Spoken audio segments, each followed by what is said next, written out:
네, 앞서 전해드린 대로 윤석열 대통령 어제 의료개혁과 관련해서 대국민 담화 발표했습니다.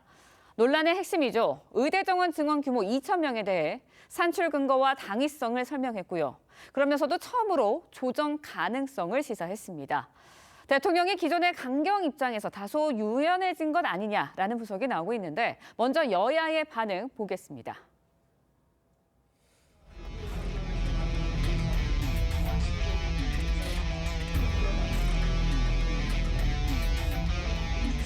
천 명은 그냥 나온 숫자는 아닙니다. 더 타당하고 합리적인 방안을 가져온다면 얼마든지 논의할 수 있습니다. 정부의 정책은 늘 열려있는 법입니다. 국민의 건강과 직결된 문제이기 때문에 숫자에 매몰될 문제는 아닙니다. 정부가 폭넓게 대화하고 협의해서 조속히 국민을 위한 결론을 내줄 것을 강력하게 요청드렸습니다. 역시나 마이동풍 정권임을 확인시켜주는 담화였습니다. 윤석열 불통 정권의 모습 그대로입니다.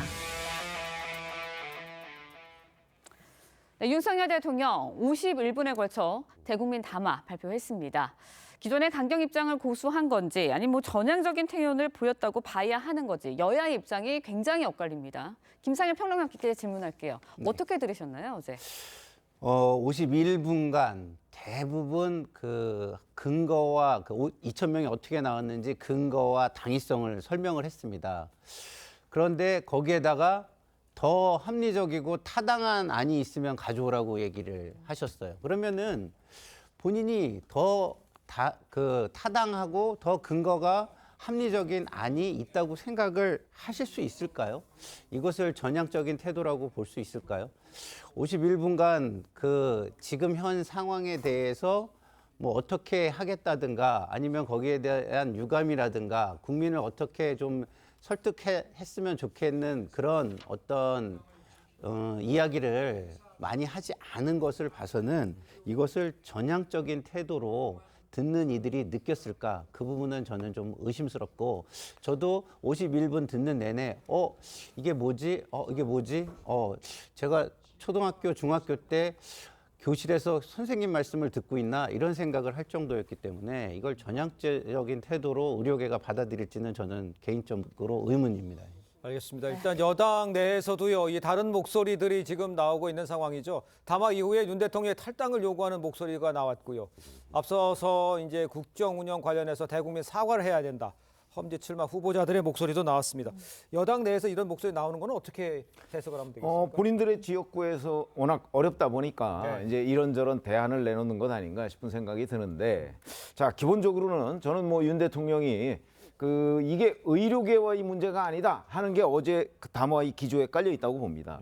기본적으로는 국민의 문제다. 그렇기 예. 때문에 국민의 미래, 국민들이 지금 의사 수가 부족하다는 건 다 알고 있는 거 아닙니까? 그렇습니다. 민주당도 알고 있잖아요. 예. 그러면서 민주당은 지금 숫자 얘기 안 하고 있잖아요. 그럼 몇 명이 적정하냐 하는 걸 무려 의료계하고 그동안 37차례 대화를 했다는데, 그런데 37차례 동안에 의견 접근이 이루어지지 않고 있다는 얘기는 의료계에서는 늘리고 싶지 않은 속내가 있는 거라고 저는 봐요. 네. 그렇기 때문에 윤석열 대통령은 이 문제를 가지고 뭐 의료계 비율을 맞춰가면서 역대 정부가 했던 것처럼 그렇게 하지 않는다.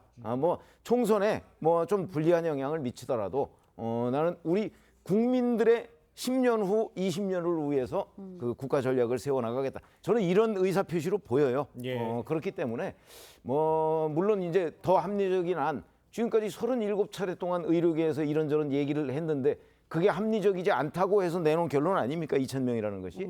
아마 그런 안이라는 거는 전 뭐 거의 없을 거라고 보고. 예. 하여튼 윤 대통령은 국민만을 바라보고 가겠다. 뭐 이거를 확실하게 한 것으로 보입니다. 알겠습니다. 네, 일단 의료계에서는 실망스럽다. 뭐 기존과 달라진 게 없는 거 아니냐 이런 싸늘한 반응은 보이고 있습니다. 근데 의정 갈등 한 달이 넘어가고 있거든요. 출구 찾을 수 있을까요? 사실 지금 뭐 두 분 평론가께서 말씀하셨던 것처럼 어제 윤석열 대통령의 담화를 듣고 일단 의료계는 예. 전향적인 태도를 보였다라기보다는 일단 윤석열 대통령과 현 정부가 지금까지 해왔던 안을 그대로 고수한다라는 그런 느낌을 받았던 것 같습니다. 네. 대부분이 뭐 실망스럽다는 반응이 좀 주류를 이뤘던 예. 것 같고요. 결론적으로 생각을 해본다면 지금 말씀하셨던 것처럼 이 저희 의대 증원으로 생긴 이 의료 갈등 문제가 가장 문제는 이제 국민들이 불안감을 느낀다는 것 아니겠습니까? 그러니까 조금 전에 말씀하셨던 것처럼 당위성도 인정이 된다고 충분히 볼 수 네. 있고 그리고 의사가 더 필요하다는 것도 대부분 국민들이 또 분명히 인정하는 부분이 있지만 예. 그러면 이걸 어떻게 해결할 건데에 대해서 이제 답을 줘야 하는 것이 결국 정부의 그런 뭐 어찌 보면 역할이라고 해야 할 텐데 예. 그런 부분들이 보이지 않는다라는 것에 대해서 좀 불안감을 많이 느낀 것 같고요. 그래서 사실 어제 담화보다 더 중요한 건 이후에 정부와 또 복지부에서 후속으로 어떤 대응을 내놓는지 그걸 봐야 정확하게 평가가 좀 가능할 것 같습니다. 알겠습니다. 일단 그 윤석열 대통령은 국민만 보고 간다는 네. 얘기를 해주셨다고 지금 좀 얘기를 해주셨지 않습니까? 일단 중요한 게 총선이 얼마 안 남았잖아요. 그러니까 이게 가면 그러면 총선에는 어떤 영향을 미칠까 어떻게 평가를 하세요? 아무래도 대통령실에서도요, 의정 갈등이 장기화되면서 많은 부담을 느꼈을 거다라는 예. 생각 듭니다. 그렇기 때문에 이제 어제 대국민 담화가 나오게 된 배경들도 그런 부분이 반영이 됐다라고 생각이 드는데요. 특히 국민들께서 느끼는 이제 피로도가 좀 올라가고 있고 그러니까. 또 앞서 이야기가 나오는 것처럼 지금 불안감도 굉장히 고조되고 있는 상황이기 때문에 네. 아마 대통령실에서 대통령이 직접 육성으로 국민들께 이런 상황들을 설명해야 된다라는 또 필요성을 느꼈던 것으로 보입니다. 그렇기 때문에 이제 담화가 나왔던 것으로 보이는데 근데 문제는 담화 이후에 이 의정 갈등 문제 자체가 해결된다라기보다는 더 어떻게 되는 건지 미궁으로 빠지는 듯한 또 우려가 든다는 점 이게 가장 큰 문제일 것입니다. 국민들 보시기에는 과연 이 문제들이 바로 해결될 수 있을 것인지 또는 본질적으로 해결이 가능한 것인지에 대해서 의문을 품게 될 것 같고 그렇다고 한다면 사실 9일 앞으로 다가오는 총선에 있어서는 이런 국민들의 불안감이나 또는 이런 피로도 이런 부분들이 총선 민심으로 반영될 가능성도 있다고 생각은 듭니다. 알겠습니다. 자, 저희는 다음 주제로 넘어가기 전에 이 관련 리포트를 먼저 보겠습니다. 민주당 양문석 후보가 딸 명의로 11억 원의 주택담보대출을 받아서 논란이 된 이 아파트를 처분을 해서 대출금을 갚겠다 이렇게 말을 했습니다. 돈을 빌려준 새마을금고 측은 대출 과정에 위법성은 없었는지 파악하기 위해 현장 검사에 들어갔는데 불법이 확인이 되면 대출금을 회수하겠다는 입장입니다. 조성호 기자의 보도입니다.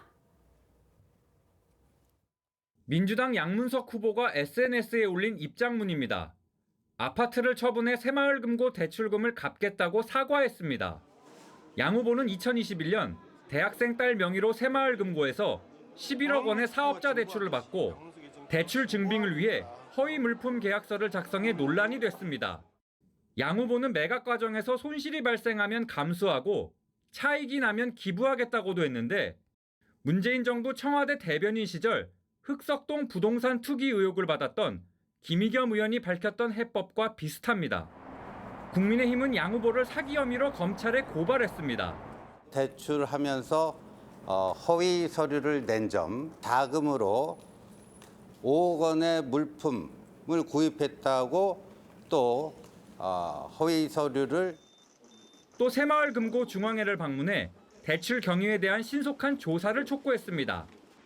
민주당은 여전히 양 후보의 공천 철회는 없다는 입장입니다. 국민의 눈높이에 맞지 않는다는 점에서 사과를 했고 그러나 위법적인 문제에 대해서는 그것은 뭐 그렇게 해당하지는 않는다라고. 하지만 김부겸 공동선대위원장은 양 후보 논란이 다른 후보에게도 영향을 줄 수 있다고 우려했습니다. TV조선 조성호입니다. 자, 양문석 후보 이제 새마을금고 현장 검사가 시작이 되고 나서 어제 늦게 아파트를 처분을 해서 대출금을 갚을 것이다. 네. 이익은 전액 기부하겠다 이런 입장을 밝혔습니다. 글쎄요, 저는 출마합니다 이렇게밖에 해석이 안 되는데 저 내용은 저런 식의 해법은 어떻게 생각하세요? 저 얘기는 이제 출마는 하겠다 이런 뜻 아니겠습니까? 예. 그리고서 이제 과거의 과오에 대해서는 시정을 하겠다 이런 건데 예. 지금 과오가 그냥 편법 수준에 그치면 저는 저런 식의 해법이 먹힐 수 있을 거라고 봅니다. 네. 그러나 지금 우리가 얘기하고 있는 거는 편법의 수준을 뛰어넘어서 불법까지 가고 있는 거잖아요. 예를 들어서 뭐 저게 사기 대출의 가능성, 그다음에 그 새마을금고에 대한 업무 방해의 가능성, 뭐 이런 여러 가지의 그 불법적인 그 지금 흔적들이 나오고 있거든요. 그렇죠. 그러면 과거에 저지른 불법을 지금 원상회복한다고 해서 과거의 불법이 없어지는 게 아닙니다. 네. 그런 점에서 본다면 지금 얘기해서 대출금을 갚느냐 안 갚느냐 이런 문제는 본질이 아니고요. 네. 저거는 어차피 새마을금고가 현장 조사를 통해서 이게 그 불법적인 대출이었다라고 하면 대출금 회수할 거 아니겠습니까? 그렇죠. 그러면 뭐 당연히 갚아야 되는 일이고 그렇기 때문에 지금 양문석 후보의 해법은 아까 그 리포트에서도 얘기했지만 김의겸식 해법인데 김의겸 의원은 그 당시에 뭐 불법적인 것들이 밝혀지지 않았어요. 예. 그렇기 때문에 그 해법이 유효했지만 지금 양문석 후보의 해법은 다르다 이렇게 말씀드리겠습니다. 알겠습니다. 네, 양문석 후보 새마을금고 측이 업계 관행이다. 먼저 편법 대출을 제한했다라고 하지만 새마을금고 측은 아니 사실과 다르다 이렇게 반박을 하고 있습니다. 네. 이 부분 어떻게 봐야 할까요? 그러니까 사실 지금 양문석 후보가 처음에 얘기했던 것, 이거는 새마을금고 측에서 그냥 요즘에 다들 이렇게 하니까 이런 식으로 해서 대출을 받으시죠. 해서 다소의 편법이 있었다는 취지의 주장을 하시는 것 같은데 사실 그거는 양문석 후보가 너무 나이브하게 생각하신 것 같고 네. 지금 뭐 한동훈 위원장도 말씀하셨고 조금 전에 최명목 의원님도 말씀하셨습니다만 이제 이 부분은 그러니까 부적절의 문제를 넘어서서 불법의 문제라고 봐야 할 것 같고요. 예. 일단 이 당시 생각해서 돌이켜 보면 그때 이제 5대 저축은행들 불법 작업 대출이 딱 이런 방식입니다. 그러니까 일단은 그때는 주택담보대출이 나오지 않으니까 편법으로 사업자 대출로 돌려서 결국 주택구입 같은 데 사용하는 것을 그때 이제 그걸 가지고 이제 근절하겠다고 해서 5대 저축은행이 굉장히 그 당시에 굉장히 네. 중하게 이제 문제 제기가 된 적이 있었거든요. 예. 그리고 지금 말씀하셨던 것처럼 사업을 하지 않는데도 대학생 딸이 사업을 하는 것처럼 속여서 대출을 받았다면 업무방해에 해당할 수도 있고요. 야. 그리고 이게 사기 대출에 충분히 해당할 수도 있는 것이고 예. 만약에 새마을금고 측과 같이 얘기를 논의를 해가지고 했다면 그것도 업무상 배임 문제가 발생할 수도 있습니다. 그렇기 때문에 이거는 뭐 정확한 사실관계를 확인을 통해서 합법이냐 불법이냐 영역으로 넘어간 것이 이게 단순하게 뭐 편법, 부적절, 사과 이걸로 끝날 문제인지에 대해서는 좀 회의적입니다. 알겠습니다. 부적절 이 정도는 아니다라는 얘기를 지적을 해주시는 것 같은데 일단 양문석 후보는 편법 대출은 인정하고 사과했지만 사기 대출은 아니다 이런 입장이잖아요. 국민의힘은 어제 사기죄로 양 후보를 고발했습니다. 허위 서류 제출 부분도 이제 문제 삼은 거잖아요. 네. 변호사님 보시기에 이게 사기죄가 된 거면 어느 포인트를 확인해 보는 게 가장 중요합니까? 물론 앞서서도 백 변호사님 말씀 주신 것처럼 사실관계를 확인하는 게 더 중요할 것 같긴 합니다. 예. 다만 사기죄가 된다라고 한다면 네. 당연 기망행위가 있어야 되고요. 그러니까 뭐 금고라든지 다른 부분들을 속이는 부분과 그리고 편취를 하는 부분들이 있어야 됩니다. 그렇기 때문에 만약에 대출 과정에서 뭐 허위 사료를 제출했다든지 아니면 사실과 다른 부분들을 기망을 했다든지 이런 부분들이 새마을금고 중앙회의 어떤 현장 점검 과정에서 드러난다라고 한다면 네네. 일단 편법의 영역이 아니라 불법의 소지가 있는 것이 아니겠느냐라는 이제 의혹들은 더 거세질 수밖에 없다라는 생각은 듭니다. 예. 그러나 일단은 아직 현장 점검 중이라고 알고 있기 때문에요. 어제부터 시작한 일단 새마을금고 중앙회의 현장 점검 결과를 보고 예. 그다음에 이 대출 과정에서 편법이 아닌 불법의 어떤 소지가 있는 논란이 있는지를 확정할 수 있지 않을까라는 생각 듭니다. 네, 현장 점검이 좀 중요할 것 같은데 예. 일단 민주당에서는 양문석 후보 논란에 대해서 후보 개인의 문제다라면서 선을 긋는 분위기입니다. 곤혹스러운 모습인데 김부겸 상임공동선대위원장 이야기 들어보시겠습니다.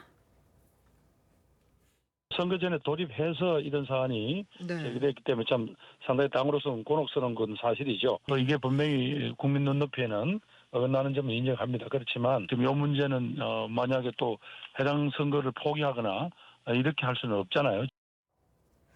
네, 앞서서 저희가 이야기를 나눴지만 후보도 후보지만 민주당 측에서도 일단 네. 공천 취소 없고 그냥 가겠다는 입장인 것 같아요.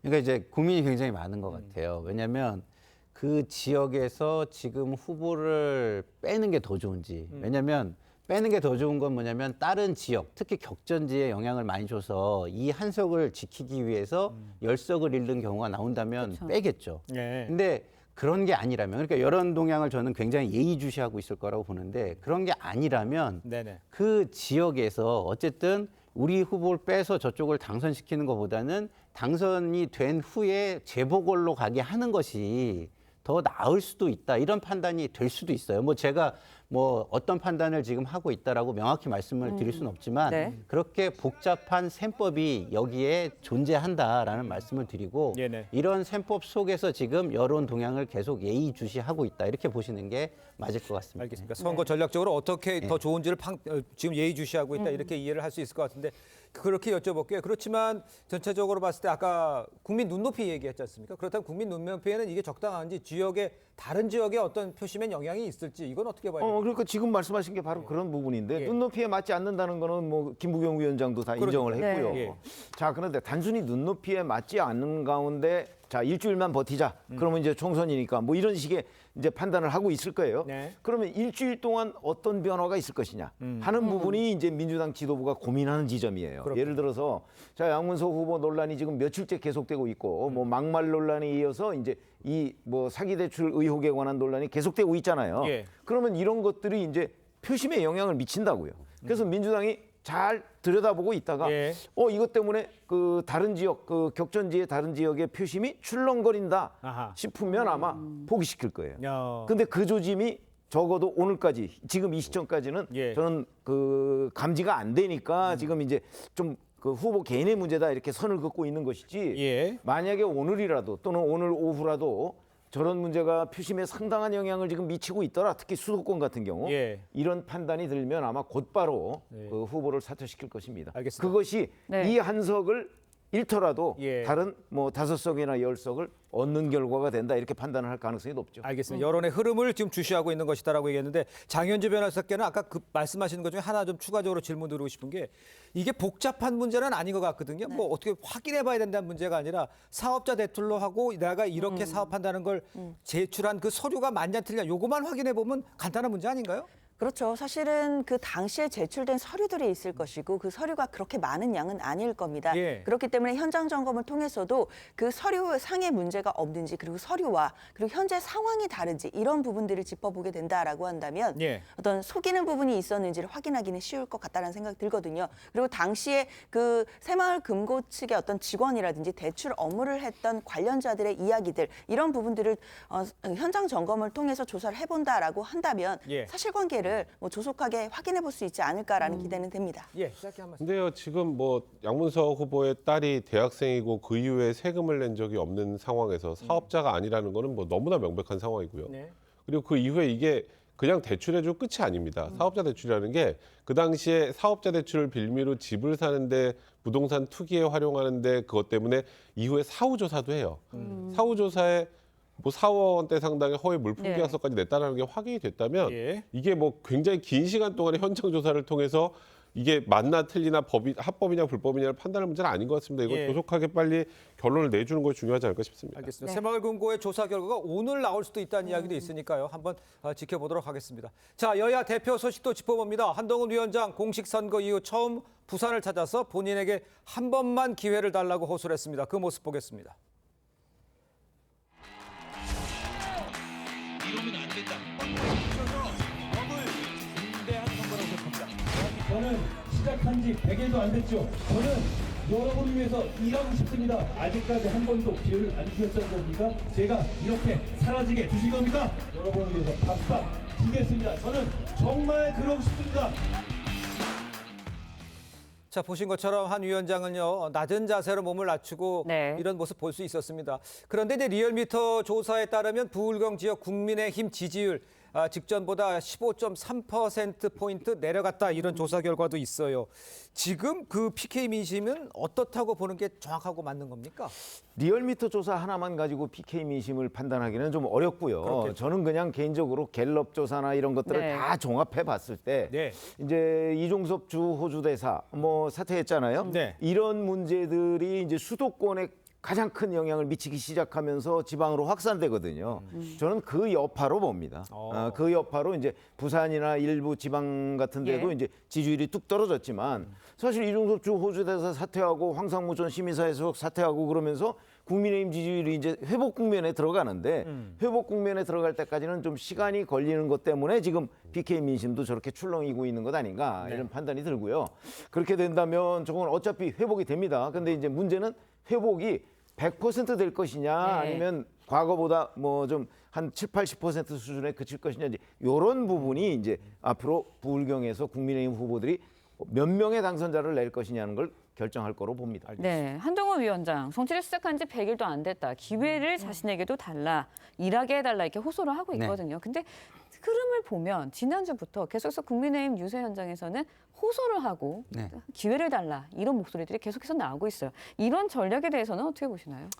글쎄요, 한동훈 비대위원장 입장에서는 답답할 거예요. 97일간 바꾸려고 노력한 거를 사실 저도 인정을 합니다. 예. 문제는 국민들 입장에서는 이것을 한동훈 위원장의 노력만을 볼 수는 없는 거죠. 왜? 한동훈 위원장은요, 여권의 지도자 중에 한 명이지 완호부댐이 아니에요. 그 전체 상황에 대해서 책임을 질 필요가 있습니다. 근데 전체 상황은 지금 국민에게 그렇게까지 만족스럽지 않은 거예요. 그러면 국민 입장에서 한동훈 위원장이 노력한 거는 인정을 해주지만 그러면은 눈치를 본 것과 대통령과 대통령실의 눈치를 본 것과 노력한 것 중에서 어느 게 더 클까? 눈치를 좀 더 본 거 아닐까? 좀 더 노력은 못했을까? 한계는 인정하지만 좀 더 지도자답고 좀 더 당당하거나 아니면 좀 더 과감할 수는 없었을까? 이런 부분까지 같이 생각하기 때문에 본인은 좀 억울한 부분이 있을지 모르지만 그 판단은 또 국민의 몫이다. 이 부분을 이해하셔야 될 것 같습니다. 알겠습니다. 네. 한동훈 위원장 오늘 국회를 이제 세종시로 완전히 이전하는 거 요거를 발표한 이후에 처음으로 이제 충청권 방문하잖아요. 그쪽에서 반응은 어떻게 나올까요? 일단은 뭐 사실 어떤 선거에서든 가장 중요한 지역 중에 하나가 충청 아니겠습니까? 그렇습니다. 그러니까 뭐 총선 승패에도 굉장히 영향을 미칠 수 있는 곳이고 그래서 한 위원장이 아까 말씀하셨던 것처럼 국회를 세종시로 완전히 이전하겠다는 공약을 발표를 했고 아마 지금 유세 과정에서도 그 부분을 굉장히 강조할 것으로 보이는데 이제 민주당 역시 이재명 대표도 이걸 반대하고 나선 건 아니잖아요. 그죠? 그것도 민주당도 원래 하려고 했던 것이다라고 맞불을 놓은 그런 상황이고요. 일단은 뭐 한동훈 위원장이 조금 전에 말씀하셨던 것처럼 계속 이 최근에 들어서 좀 낮은 자세, 읍소 그리고 그다음에 호소 이런 게 많이 나오는 건 지금 현재 다소 좀 불리한 판세로 간다는 평가를 하면서 최대한 지지층 결집하기 위한 노력이다 이렇게 보셔야 될 것 같습니다. 알겠습니다. 네, 한동훈 위원장의 행보 살펴봤고요. 이번에는 민주당 이재명 대표의 행보도 살펴보도록 하겠습니다. 이 대표 연이틀 본인의 지역구인 인천을 집중 공략했습니다. 야권에서 나오는 총선 낙관론 재차 경계했는데요. 보고 오겠습니다.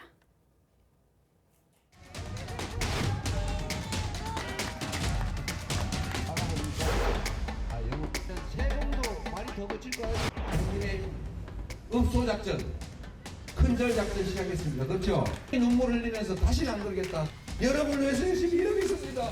한 번 속는 거는 모르겠는데 2번, 3번, 4번, 5번 속는 건 속는 게 아니라 공범이다. 네, 속지 마라 공범이다라는 이야기까지 나왔습니다. 이 대표 1000표 이내로 결판이 나는 지역 전국에 49곳이다 라면서 지지층의 투표 강조했고 지지층 결집하는 모습 보이고 있는데 민주당에서는 현재 선거 판세 어떻게 보고 있다고 보세요? 사실 이번 총선 판세에 대해서는 전문가들조차도 이야기들이 엇갈리더라고요. 그만큼 정말 예측하기가 어려운 선거 중에 하나인 것 같습니다. 민주당도 당연히 지금 이 선거 자체가 굉장히 어려운 선거이고 낮은 자세로 절박하게 임해야 된다라는 부분에 대해서 공감대가 확대돼 있습니다.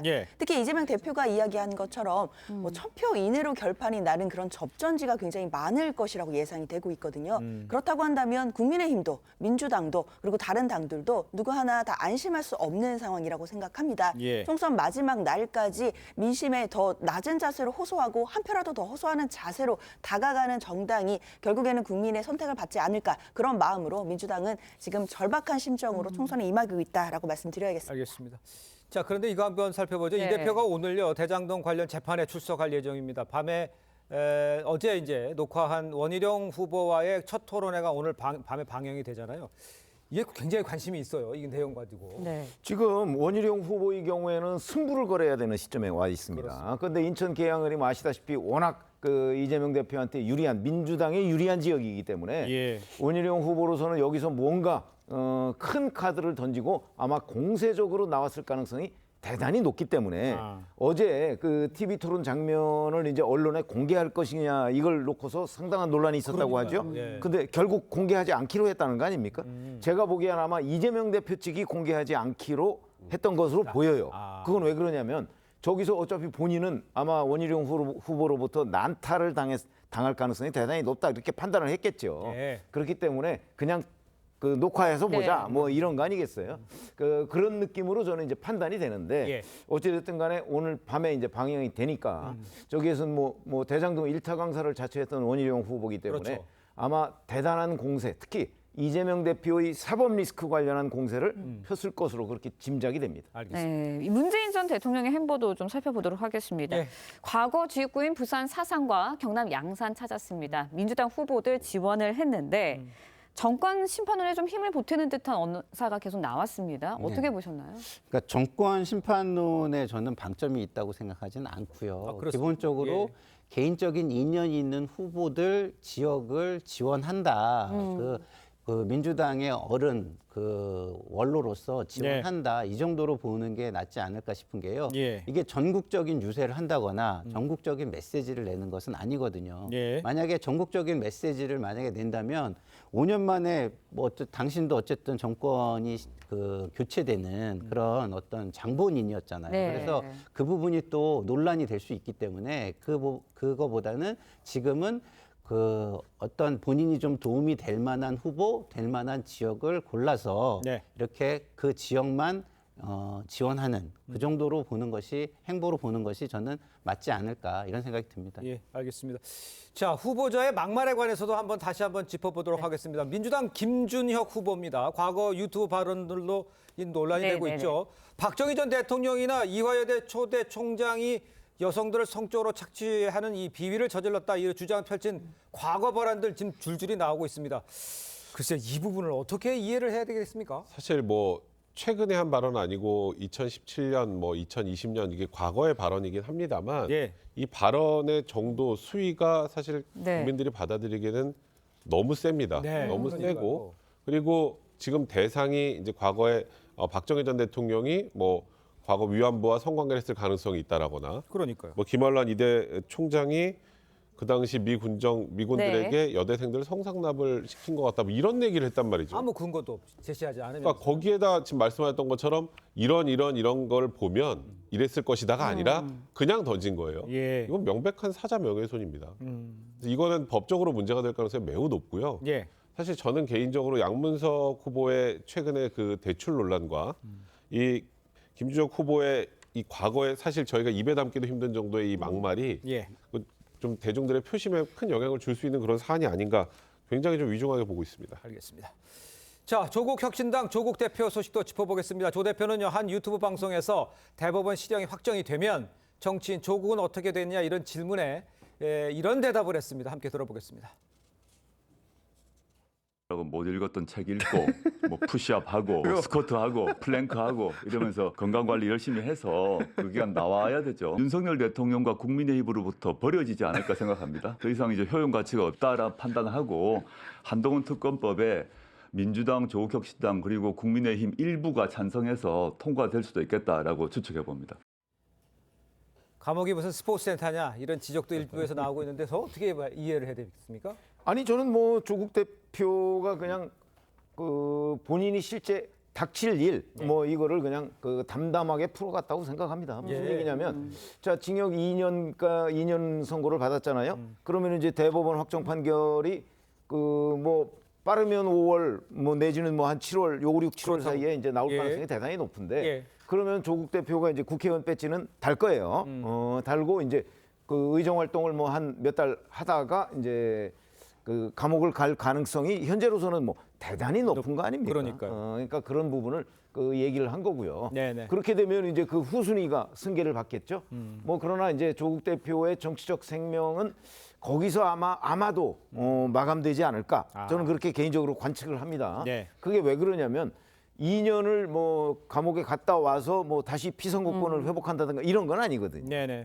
그런 건 아니고 그 이후에 뭐 2031년까지 어차피 피선거권은 없습니다. 네. 뭐 그런 부분. 다만 이제 조국혁신당이라는 존재가 계속 살아 있으면 그러면 아마 그 본인이 그 출마는 못하더라도 네. 그 정치적으로 영향력을 행사할 수는 있을 것이다. 이렇게 판단은 됩니다. 알겠습니다. 네, 그런가 하면은 조국 대표 총선에 예. 참여한 이후로 계속 한동훈 위원장을 저격해 왔거든요. 네. 그러면서 이번에는 한동훈 위원장의 거취에 대해서 총선 이후에는 윤 대통령 당으로부터 버려질 것이다 이런 이야기를 하고 있습니다. 어떻게 들으셨나요? 그러니까 버려질 것이다 하면서 한동훈 특검법을 제가 발의하는데 그 지금 국민의힘 쪽에서 예. 찬성을 해가지고 그 특검법도 통과가 될 것이다. 뭐 이걸 예로 들은 거예요. 예. 만약에 한동훈 비대위원장이 총선 결과가 별로 좋지 않은 상황에서 조국 대표가 한동훈 특검법을 예. 낸다. 한동훈 비대위원장 살려주는 거죠.